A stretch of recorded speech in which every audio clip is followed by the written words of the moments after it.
တစ်လုံးအတွက်ကိုကျွန်တော်တို့ solar တွေ inverter တွေရွေးချယ်တဲ့အခါမှာအရေးကြီးတဲ့ point လေးတွေကိုကျွန်တော်ပြောပြပေးခြင်းတယ်။ဘာလို့လဲဆိုတော့တချို့ကကျွန်တော်ကအဲကွန်ဘယ်နှကောင်ကိုကျွန်တော်ဘယ်နိုင်3ပိုင်းလို့ပြောတာနဲ့ဒီ solar inverter တွေ solar နဲ့ပတ်သက်တဲ့ battery capacity တွေကိုချက်ချင်းပြောလို့ရပြီလို့ထင်နေလို့တကယ်တမ်းကအဲ့လိုမဟုတ်ဘူးကျွန်တော်တို့ကအဲကွန်တစ်လုံးนี่ဘာအဲကွန်တိုက်လဲပေါ့ကျွန်တော်ကဥမာ inverter အဲကွန်တိုက် inverter တိုက်လာဒါမှမဟုတ် fix တိုက်လာပေါ့နော်ဆိုတော့ဒီအရာကိုကျွန်တော်စကြည့်ရတယ်ပြီးမှကျွန်တော်တို့ကတခါဆက်ပြီးတော့စဉ်းစားတဲ့အခါမှာအဲ့ဒီအိမ်တိမ်မှာဒီအဲကွန်ကိုသုံးထားတဲ့ပုံစံကစနစ်တကျရှိသလားအဲ့ဒါကိုကျွန်တော်ကတွေ့ရဆိုပြီးဒါကိုပြောချင်တဲ့အခါမှာကျွန်တော်အပိုင်း3ပိုင်းလေးကျွန်တော်ပြောပါမယ်နံပါတ်1ကတော့အဲကွန်ရဲ့စုစုပေါင်းလောက်က full လောက်ဆိုရင်ဘယ်လောက်ရှိတယ်လဲဒါကျွန်တော်သိရမှာတစ်ကောင်လားနှစ်ကောင်လားဆိုတာ full လောက်တယ်ဟုတ်ပြီနော်ပြီးရင်သူ့ရဲ့ study လောက်ကိုကျွန်တော်သိရတယ် study လောက်ကဘယ်လောက်ရှိနိုင်ရရှိတယ်လဲအဲ့ဒါကိုကာမိအောင် inverter ကရှိသလားဒါကိုလည်းကျွန်တော်တို့ကြည့်ရတယ်နောက်တစ်ခုကတော့တကယ် rated power ကအမြဲတမ်း continuous လို့သုံးနေတဲ့ rated power ကဘယ်လောက်ရှိနေလဲအဲ့ဒါကအရေးကြီးတဲ့ key ပါကျွန်တော်တို့တော်တော်များများကကျွန်တော်တို့ပုံမှန်အပြင်တော့ AC လောက်တွေမှာကျွန်တော်ပြဿနာမရှိဘူးကျွန်တော်တို့ရဲ့ဒီ transmission ဘက်အရှမ်းမှာကလည်း AC လောက်ပဲရှမ်းမှာကကျွန်တော်ချက်တော့သုံးလို့ရတဲ့ power ကြီးရှိနေတာဟုတ်တယ်ဟုတ်ကျွန်တော်ဥပမာဗျာbattery capacity တော့အပြတ်သွားတာတော့အမရှိတော့တာမျိုးမဟုတ်မီးပြတ်ရင်ပြတ်မှာပဲရှိတာဟုတ်တယ်ဟုတ်ဆိုတော့အဲ့ဒီနေရာမှာကျွန်တော်ကဒီ aircon အတွက်ကိုကျွန်တော်တို့က cable side တွေ breaker side တွေရွေးချယ်လိုက်ဒါကိစ္စပြတ်သွားပြီပြဿနာမရှိဘူး AC ပဲဒါပေမဲ့အခုကကျွန်တော်က inverter တွေ battery capacity တွေနဲ့ရွေးချယ်ရဆိုတော့ကျွန်တော်ကဒီ battery တွေကနေထုတ်သုံးတဲ့အခါမှာကျွန်တော်ဒီ aircon ရဲ့အခြေအနေတွေပုံမှာကအရန်အရေးကြီးပါတယ်အဲ့ဒီအိမ်မှာအခန်းတစ်ခန်းမှာပဲဖြစ်ဖြစ်ဘယ်လိုသုံးတဲ့ဒီ aircon ကိုစနစ်တကျထားတာလားစနစ်တကျတွက်ပြီးတော့ထည့်ထားတာလာ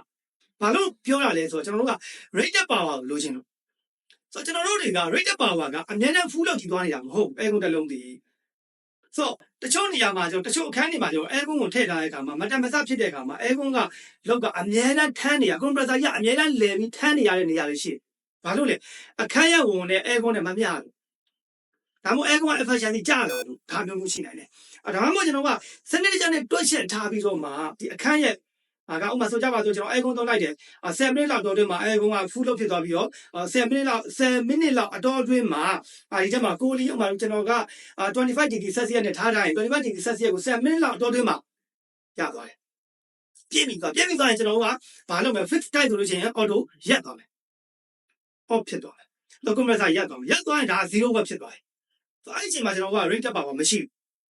းဟုတ်တယ်ဟုတ်ဆိုအဲ့တော့ဒါက off အချိန်မှာတကယ်လို့ကျွန်တော်ကတခါ25 degree celsius အထက်ကိုရောက်သွားရင်တခါပြန်ပြီးတော့ on မယ် on တဲ့အချိန်မှာသူကလောက်က full လောက်ပြန်ဖြစ်သွားမယ်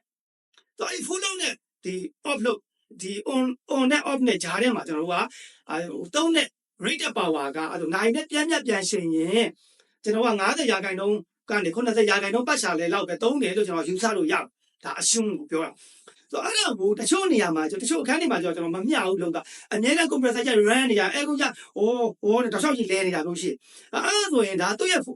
့ဒီအခန်းနဲ့ဒီ aircon ရဲ့ဒီလောက်ဆိုင်ကမမျှတတဲ့အချိန်မှာအများတန်းလောက်ဆွဲနေရင်တော့သူ့တက်ကိုတွက်တဲ့နေရာမှာ battery capacity ရွေးချယ်မှုတွေ inverter ရွေးချယ်မှုတွေကပုံစံမတူတော့တိုက်ကမတူတော့ဒါမျိုးရှိတယ်နောက်တစ်ခုက inverter တိုက်ဆိုကျွန်တော်ကဒီ aircon တွေကို inverter တိုက်သုံးလိုက်တော့သူကinverter တိုက်ရဲ့သဘောဆောင်က on off မဟုတ်တော့ compressor on off ဒါမျိုးတော့မဟုတ်ဘူးဥမာဆိုကြပါစို့ကျွန်တော်25 degree celsius ရှိအပူချိန်ကအဲ့အပူချိန်ချင်းမှာကျွန်တော်ထားထားချိန်မှာအဲ့တက်ကိုကျွန်တော်ရော့သွားတဖြည်းဖြည်းအေးသွားပြီဆိုရင်သူကရက်သွားတာမျိုးမဟုတ်သူကကျွန်တော်25 degree celsius ချိန်မှာရက်သွားတာမျိုးမဟုတ်ဘူးလေသူက compressor ကအဲ့ဟာလေးကိုမှီနေတော့အများနဲ့သူက running လုပ်နေတာသူရဲ့ speed ကို variable speed ပုံစံမျိုးလုပ်ထားပြီး25 degree celsius ချိန်မှာရောက်ခင်မှာဂျား10 minute လောက်မှာတော့သူက compressor လဲပြီးတော့မှဒီ25 degree celsius အေးချိန်ကိုရောက်သွားမယ်ရောက်သွားတဲ့အချိန်မှာသူအဲ့အေးတာအများနဲ့ဖြစ်နေအောင်သူက compressor ကထိန်းပြီးတော့လဲနေမယ်ဒီနေရာလေးမှာအဲ့တော့သူ့ရဲ့ rated power ကဥမာကျွန်တော်တို့ရာခိုင်နှုန်းအပြည့်ဆုံး20 30 40 50ရာခိုင်နှုန်းလောက်ပဲသူက rated power ကိုသုံးနေဆိုတော့သူ့ရဲ့လုပ်ပမာဏကခုနကဥမာတစ်ကောင်နဲ့ညီမျှတဲ့လုပ်ကြီးအများနဲ့သုံးနေမှာမဟုတ်ဘူးနှစ်ကောင်သုံးတယ်နှစ်ကောင်နဲ့ညီမျှတဲ့အဲ့ခုပမာဏလုပ်ပမာဏကိုအများနဲ့သုံးနေတာမဟုတ်ဘူး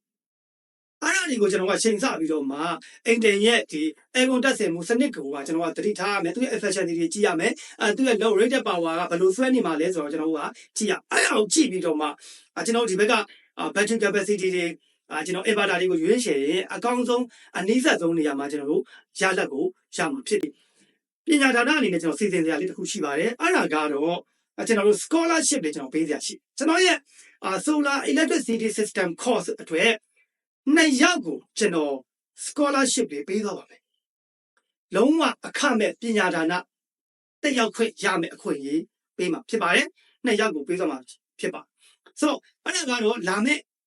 အခု9လပိုင်း10ရက်နေ့မှာရှိမယ် solar electricity system course မှာအခမဲ့တက်ရောက်ခွင့်ဖြစ်ပါတယ်တကယ်လို့စိတ်ဝင်စားတဲ့သူတွေကတော့